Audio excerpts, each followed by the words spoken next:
everybody, and welcome to Project HR, a podcast dedicated to helping you build a better workplace. Project HR is brought to you by IRI Consultants.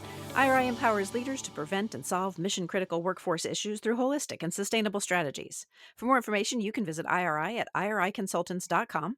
I am Jennifer Orquad, Director of Business Development for IRI, and your host for this episode of Project HR. The advent of remote and hybrid work has had us all pivoting, adjusting, and shifting perspectives over the last few years to make work from home work. Now that it looks like some degree of hybrid and remote working are here to stay, it may be time to flesh out what it means to maintain connections and cultivate our corporate culture virtually over the long term. Today, I'm thrilled to be talking with James Simmons, the founder of heyLIME, a culture and team building platform designed for this very challenge. James, thanks so much for talking with me today here on Project HR. Of course. Thanks for having me. So, James, during the COVID lockdown, you and your team created a games platform designed to connect friends and family during that time of social distancing. Can you tell me a little bit about that platform and how its focus has changed over time? Yeah, absolutely. We in the first round of lockdowns, I think we were all going through this period of essentially living on Zoom or Teams or Google Meet calls or whatever you use, right? And I was bouncing from a full day of work to happy hours with friends to teaching the grandparents how to connect, to trainings, all these things. Hmm. And at some point, on a call with a group of friends, we basically said, "Hey guys, we love you. It's great catching up. We've run out of things to talk about. Now what?" And we went out and I Googled games over Zoom. And back in May or April of 2020, nothing really came up. And so being a serial startup guy, I thought, oh, well, this is interesting. Why doesn't this product exist? And so I Hmm. talked to my brother, who ended up becoming my co-founder, and said, hey, let's start something fun. Let's build Cards Against Humanity over Zoom just to entertain us for the 2 months that we're going to be in lockdown. It'll be a cool little thing, and see where it goes. And obviously, the 2 months in lockdown ended up becoming on and off for what, a year and a half. Right. Little did we know. Um, right. I mean, it's like Yep. if you can, hindsight. Um, and this little fun project that we started with kind of took off a bit. So all of a sudden, we were using it with our friends and family, and then we were putting it out there for other people to use, and suddenly we had 25,000 people Hmm. playing a couple games over Zoom with us. Hmm. And so we sort of say, hey, this is actually a product. This is something we can go build a business around. We raised a bit of Hmm. money, and started down that path. And then somewhere, and it's really kind of towards the beginning of 2022, came to the realization that people liked it, people were using it, no one would pay for Hmm. it. And we sort of had this existential moment to try and figure out what was going on. And we talked to our users, we looked at our data and all that, and what we found was that in the world of friends and family connecting, especially with the pandemic, sort of receding behind them, Hmm. our this was a nice to have. This was a cool little thing that Hmm. they could do for business users and remote and hybrid teams. It was a more of a must have, and they were Hmm. the ones that were coming back week after week. They were the ones that were actually going past the ad supported version and paying for it. And so with that, we pivoted kind of the whole company from being a party game and activity platform into a remote work and culture platform. Hmm. And that's kind of a year and almost later, here we are. So you call yourself a remote work evangelist, and we heard a little bit of that at home. I assume you're currently working remotely. So what's the best part about working remotely in your experience? Well, it's the flexibility, right? And so right now I'm working as a little bit of a digital nomad, bouncing around with a baby, which is a little bit of a different experience. And you may have heard her or hear her at some Mhm. point or another. Mhm. And so for me as an employee, it's that. It's the flexibility of being able to work where you want, when you want, and all that. As an employer, I love that I can reach out to people and talent anywhere in the world, right? I Mm. mean, easily all over the country, but also kind of anywhere around the world, and bring them in, engage with them, work with them in a way that, I mean, it's always been possible, but it's never been, I think, as mainstream as it is now. And Mm. And so trying to build a business, that's been phenomenal because I'm not limited to the people in my backyard. I can go to people that I used to work with that now live across the country. I can go to people overseas, all of those different things. Yeah.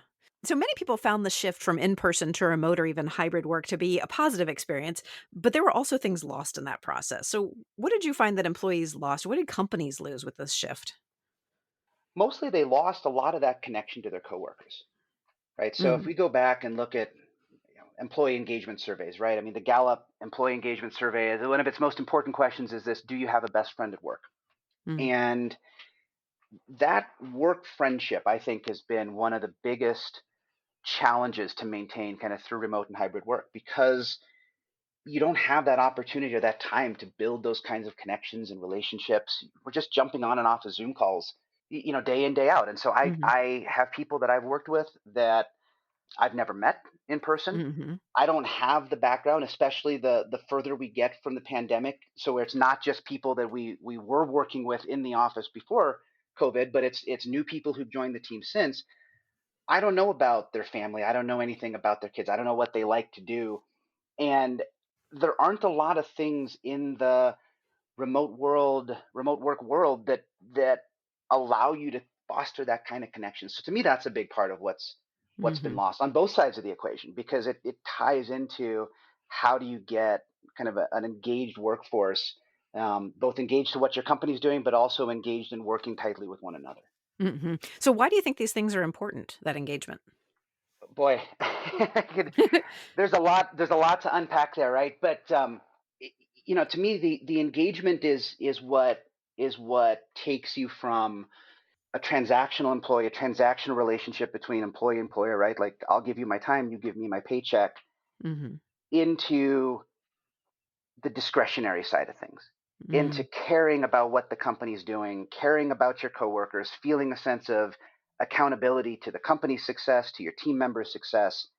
To me, those are the things that come out of those relationships. And of course, a lot of us feel those things anyways, right? Like, of course, I want my company to succeed and I want my teammates to succeed. But the less I know them, the less that personal connection plays into it. And I think all sorts of studies kind of show it's that mhm. personal accountability and commitment. A lot of times, it can really kind of make the difference.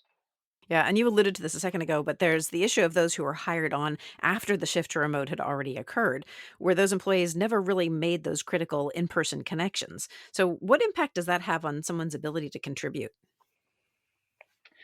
Well, if you don't really know the folks you're working with, of course you can do your job and you know your job and you know what you were hired for, but that ability to just reach out and connect with folks, um, to me that's a big part of what I see missing in a lot of remote teams is you know I don't know Jennifer very well, and so even though one, I may not know that she can help me solve whatever problem I'm working on. Mhm.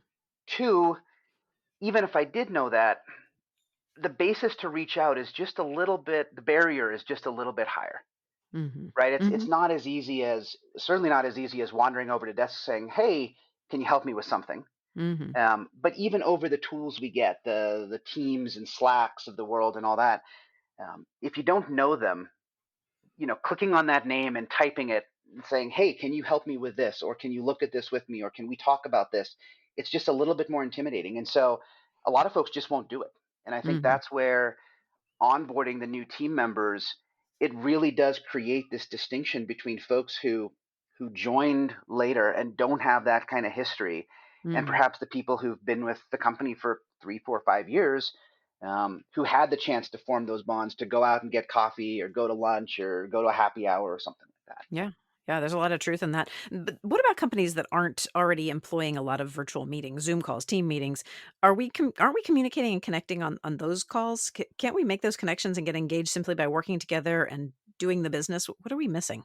It's really the casual social interactions, right? Those couple moments, right?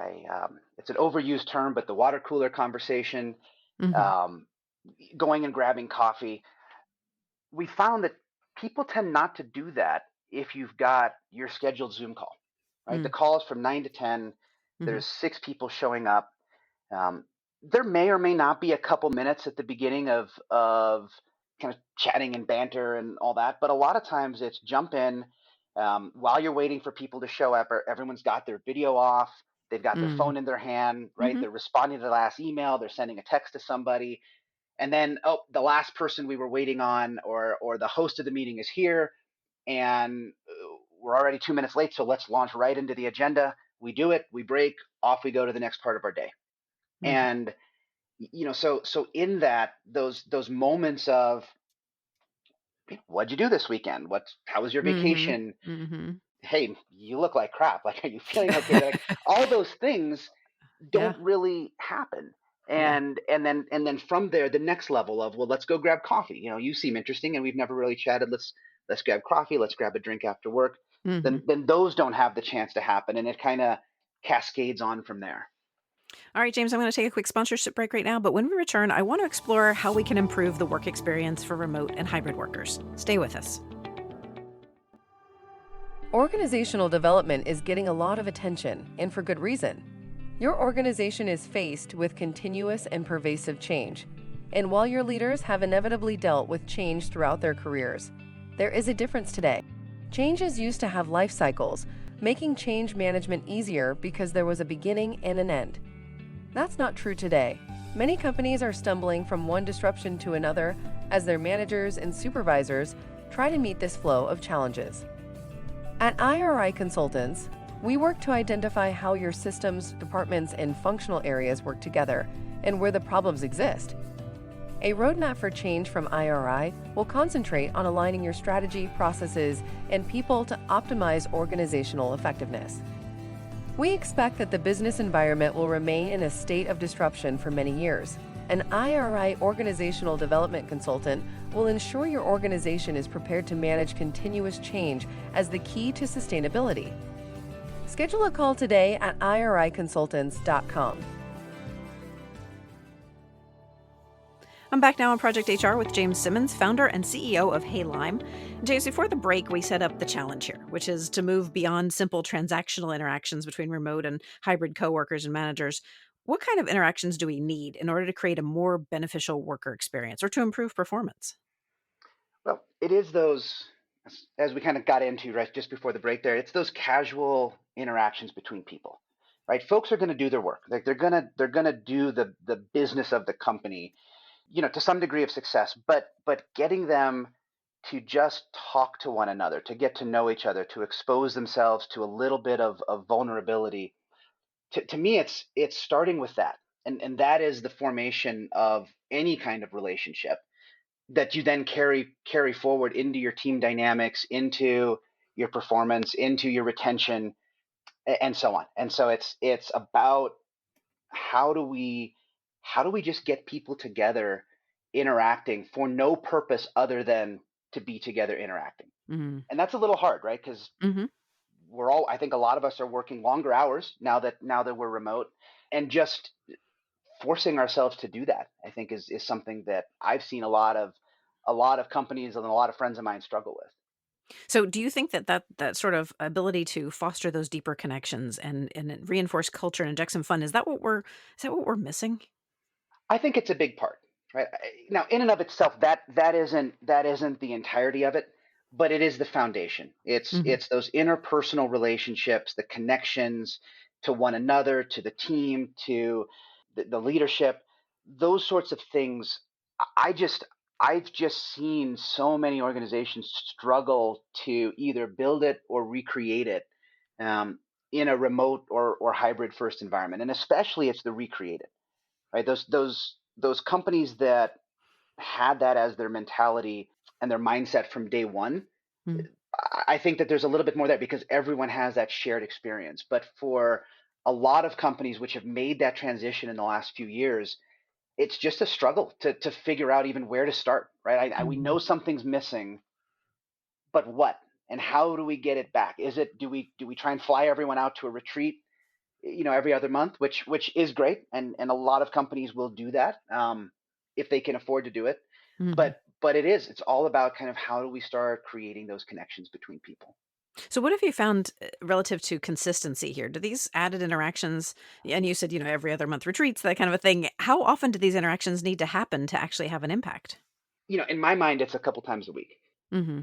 and it's the little interactions are what lay the foundation for longer, meaningful engagements and relationships. And so, for those to happen, there just needs to be enough kind of opportunities for folks to start feeling comfortable with one another. And if you do it once a month, then by the time you get back together and do it again, you're going to have a slightly different group of people. You're going to have forgotten a lot about what you talked about or what you did last time. And so really getting into that weekly cadence of some sort, and that can be as simple as the first 5 minutes of your weekly staff meeting, you just hang out and chat. Just, I mean, Mm-hmm. put that on the agenda, and that's a perfectly good place to start. And then kind of look at ways to build it up from there, and kind of be intentional about what you're doing and how you're building that cadence into your team dynamic, because I think it's just as important a part of that staff meeting as looking at your KPIs or your OKRs for the week and the Mm-hmm. quarter and seeing what's going on. Yeah. So how does your platform, heyLIME, how does it provide these types of interactions? How does this work? Yeah, so it is designed around creating kind of shared moments of connection. A lot of that, because of our history, is through games. So we make a point to not call ourselves a game platform anymore, and to build out a lot of things that are not just games, but it's around having fun together, Mm-hmm. or a moment of connection. And so it works in a few different ways, right? It's either dedicated, set aside some time once every couple of weeks, once a month, I mean once a week if you can, setting aside dedicated time that is just team building. Mm. And we'll play some games, we'll go through some get to know each other better activities, that sort of thing. All the way, up and down from there, down to we've got 3 minutes, right? We've got an existing meeting, we've got 3 minutes. How can we bring just a little bit of time in there for people to talk and have fun together, Mhm. and then all the way on the other end of the spectrum to couple hour long, your quarterly events, your holiday parties, that sort of thing. And the platform has several different levels. Is that right? Yep. And so, going off the lime in our name, we've got what we call our squeezes, our slices, and our blenders. And so Okay. somewhere along the way, we were all sitting around trying to figure out branding, and we may have gone overboard. I don't know, but there's a lot of lime related stuff in there. All But right. anyway, so at the starting end of the spectrum is we've got a series of activities that are all about capturing just a couple minutes before, during, or after a meeting. So Mhm. no extra work to schedule any time. You don't have to go out of your way, but it's just take a few minutes. And it's things like, let's play a round of trivia, either company trivia. All right. I mean, the host can load up stuff about the meeting you're going to have right now, so we can actually keep it topical to current events for all that. Um, we can have everyone do a minute or two of just meditation or stretching, just a little Mm. bit of a focus and a reset break, or kind of your kind of typical icebreaker questions, or two truths and a lie, that sort of thing. So there's sort of a number of different ways in which people can connect, and kind of based on what they or the team leader wants to accomplish, what type of interaction they're looking for. So that's kind of one part of it. Then we move into really just the same concept, but a little bit more immersive and taking a little bit more time. So if we can set aside 15 to 30 minutes, that's not necessarily part of an existing meeting, but something where we're just going to focus on team building. So this would be the equivalent of, if our squeezes were the first start of a meeting, or popping your head over the wall, or running into each other in the break room, our slices are more around, let's grab coffee, Mm. right? Let's spend a little bit of focused time together, just getting to know one another better, and exposing who we are as people. And so, we do that by taking activities that force an interaction. Mhm. You have to have your mic on. It's better if you have your video on, though you don't have to. And the mechanics themselves kind of drive people to either test limits, or be vulnerable, or perform, something like that's kind of designed to drive out a certain type of interaction. Mm. And then the last piece to it, which is our team blenders, are truly just events, special events, celebrations, parties, where we'll ship out. wine tasting kits or Mm. craft beer or a cooking class, or we'll get a comedian on the call with you, right? Hmm. But really set aside a couple hours to just have fun and relax and throw a little party. Yeah. Well, and as a leader, this is something I struggle with. How do you prevent these interactions from feeling forced or inauthentic? If okay, we're going to take 5 minutes of every call and we're going to start this way. How do you make it feel natural? It's tough. And, I struggled a long time with that. And a lot of what it comes down to is it's still, no matter what, because we're not in a space where we're just naturally close to each other and can have these spontaneous interactions as easily. It is just, you're being intentional about it no matter what. Mm. And so then it is, how do you have intentional time and yet still be authentic? And that's, a lot of that is tied into understanding the team, understanding what resonates and what doesn't. So we give you a lot of tools for that, right? A lot of all of our activities actually are sorted into different objectives. So are you trying to communicate, collaborate, compete, mental health and wellness? So we've got these categories, and then as people use the app, we'll pop up a simple question, and it'll be different ones. We won't pop them up every day, but we'll ask people, what's your, how energetic are you feeling about work today? How connected are you feeling to your team this week? Things like that. And Mhm. those things together, the information we're collecting back, in a very inobtrusive way. I mean, it's literally, the question will pop up kind of while you're using the app. It'll be a simple, like an emoji, right? Thumbs up, Mhm. thumbs down, or a happy Mhm. face, sad face, quick, 3 seconds or less. But showing that back to the team leader, the team manager, saying, this is a snapshot of the team right now. people Mhm. are people are not feeling very energetic. Okay, Mhm. let's pick an activity that drives, a little bit of competition, and it's kind of loud and there's lots of sounds and all that. Mhm. Or people are feeling stressed. Let's just take a 2-minute timeout and do a reset, and all that. And Mhm. so no matter what, it's going to feel intentional, but I think we can keep it relevant to the team, and also, both relevant to the team but also varied enough that it's not boring, it's not repetitive, it's not the same thing every week. Mhm. And folks will know that this is a team building or culture building activity, right? So how We do make you no bones behind it. Yeah. Yeah. So I was just gonna say, how do you encourage participation from employees who might feel shy or feel that this is inauthentic? How do you get people to engage? Yeah, part of it is understanding kind of the different drives.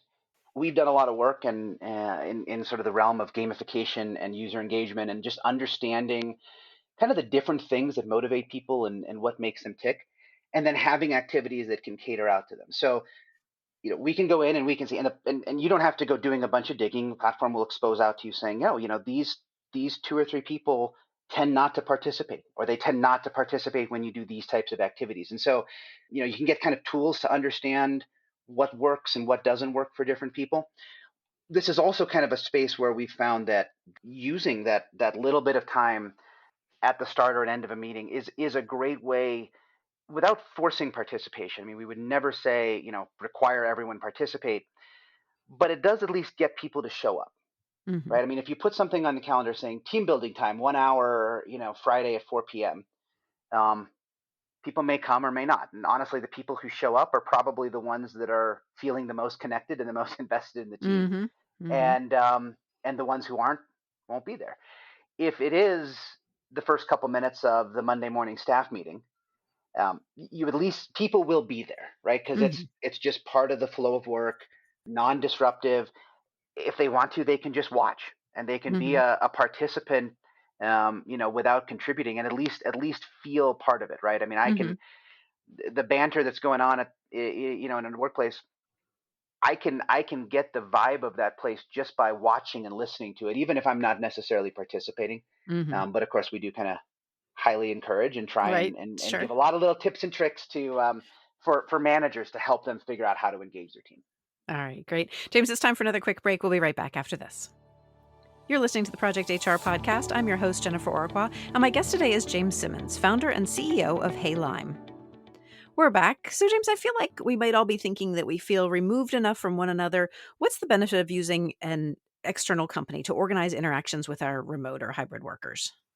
it's just getting it into a cadence and being deliberate about how you're doing it. Mm.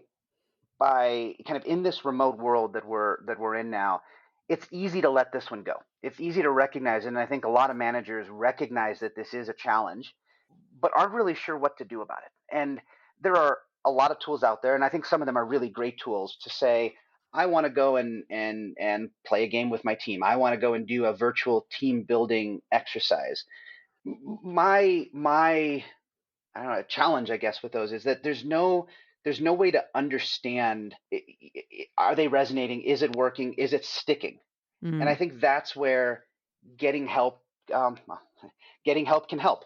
Hmm. Um, right, because bringing in both a platform and people who understand the space can help you look at your team, come up with a plan, see how you're doing, measure results. I think there's a lot of people that really resonates with, to Hmm. anything that can kind of take this intangible culture thing. And this is Hmm. hard whether you're in person or remote, right? This is Hmm. never, I don't know that anyone's truly cracked this, but to try and turn it into a tangible program that you can follow, that you can be a part of, that you can get recommendations from. To me, that's what makes, well, of course I'm biased, but that's what makes a service Yeah. like ours valuable. Yeah. Is you're not, we can give you some assurance that you're not just, throwing $1,000 at it every month and seeing what sticks, and not really Right. knowing if you're connecting with people or not. Yeah. So, well, on that note, can you explain a little bit about the role of a culture advisor in heyLIME's process? Yeah, it's a team and team manager's guide, both through our platform, but really through kind of the larger world of building connections, building interactions, building psychological safety within the team. And Mm. so we're helping predominantly team managers, line managers, also. Well, it's funny. I mean, who becomes the evangelist, right? Sometimes it's coming out of HR or people ops. Sometimes it's coming out of line management. Sometimes it's coming out of individual contributors on the team, just saying, "Hey guys, let's do something a little different." But the culture advisor is someone that comes in and helps onboard onto the platform, understand a little bit of the science behind why we do what we do, right? So we're not Mhm. just giving you a whole bunch of team building activities and games and tools, but why might you want to use these? How is your team responding? Who's not responding? And can we figure out why? And just help kind of come up with that action plan. Yeah. And you mentioned the idea of psychological safety. Do you believe that remote and hybrid employees can ever be as connected to the culture and their teammates as they were when they worked in person? I mean, is that possible? Can we feel that safety? I don't think in the same way, right? Of course, I believe deeply in remote work. I think that there's a lot of things where connecting and meeting in person is different. But I think we can get a lot closer than we have, and I think that there's some areas where we can connect in a deeper way.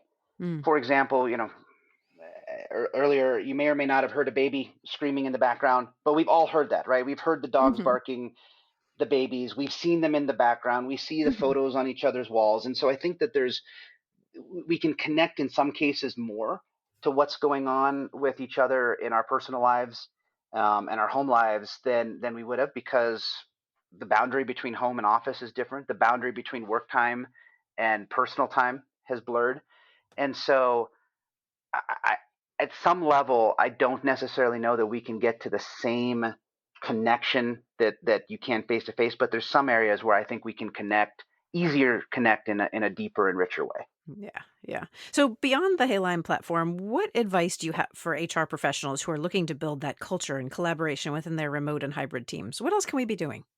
Yeah, it is being intentional about it. Mm. Whatever tools, and the tool can simply be a calendar, but whatever tools you're using, it's to be deliberate and intentional about this, because in the remote space, it's not going to happen organically. Mm. Just the everything that we've got, the tools, the frameworks, the way that it all works is just not built to make these kinds of interactions happen on their own. And I've certainly seen time and time again that if you're not forcing them to happen, um, they just aren't going to happen. People are just Mhm. not going to reach out. They're not going to get to know each other, and so it's make a plan. There's a lot of material out there on what you can do. Right. It's one of the interesting things that I learned along the way is that in building that psychological safety, it's the important thing is that team members have emotional interactions with each other. And Hmm. it actually doesn't matter as much whether it's a good interaction or a bad interaction. I mean, in some ways, a fight does just as much to feel, make people feel safer with one another Hmm. as having fun together. Hmm. Of course, we don't go out there. We don't have any tools that you know help people pick fights with each other. But it is right. Like I say, like we don't go for that side of it. But it's been fascinating to see. It's get the team to engage with one another emotionally. And Yeah. if you want to do that, it has to be deliberate, Yes. because sitting on the other side of a Zoom screen, for a couple hours a day in scheduled meetings just doesn't make that happen. Yeah. Yeah. All right. So if our listeners want to find out more about you or about heyLIME, where can we go? So we're heyLIME.com and at heyLIME team on every social media platform. And Very that's nice. both the company and myself are all hanging Okay. out there. And as a reminder for everyone listening in, those links will be included in this week's episode companion, which you can grab for free at iriconsultants.com/podcast. Right now, though, James, it is time for our lightning round questions. And these are questions I ask of every guest of the podcast. Are you ready? All right, let's do it. All right. First question is a topic showdown. In this episode, we've been talking about building culture and connection with remote and hybrid teams. With that in mind, and in your opinion, which of these teams would you rather have your back, the A team or the Golden Girls? I'd have to go with the Golden Girls. I agree. Let's talk about the psychological safety, right? Right, exactly. Yep. All right. They had Next. Yep. Next question. What is the best book you've read recently? Growth hacking. Yep. Yep. That's a great one. I agree. All right. What is your favorite thing about the work that you do? As much as we say that it's not games, I get to spend a lot of my time playing games for a living. Very nice. All right. What is the best piece of advice you've ever been given? It's a quote that I've actually got like printed up here now, but it's basically if you only hustle on the days you feel good, you'll never get much done. That is good advice. All right. Last question. Who or what inspires you? I mean, for me, it's my baby daughter that you heard crying. She's I mean, I've had many answers over the years, but for me, everything I do and being able to work remote and kind of live that type of lifestyle, it's all about hanging out with her and getting to spend time with her. Very nice. I can definitely relate to that. James, thanks so Yeah. much for joining me today on this week's episode of Project HR. Thanks for having me. I also want to thank those listening in with one last reminder to unlock your access to this week's companion for this episode at iriconsultants.com/podcast. If you're ready for your Project HR debut, our team is always looking for outstanding guests. Let us know about your expertise by emailing us at projecthr@iriconsultants.com. And remember, we're now posting a new show every other week, so don't forget to subscribe to Project HR to keep up. Finally, drop me a line, leave us a review, or give the show a handful of stars wherever you get your content. That's all for this episode of Project HR. Let's make it a great day at work.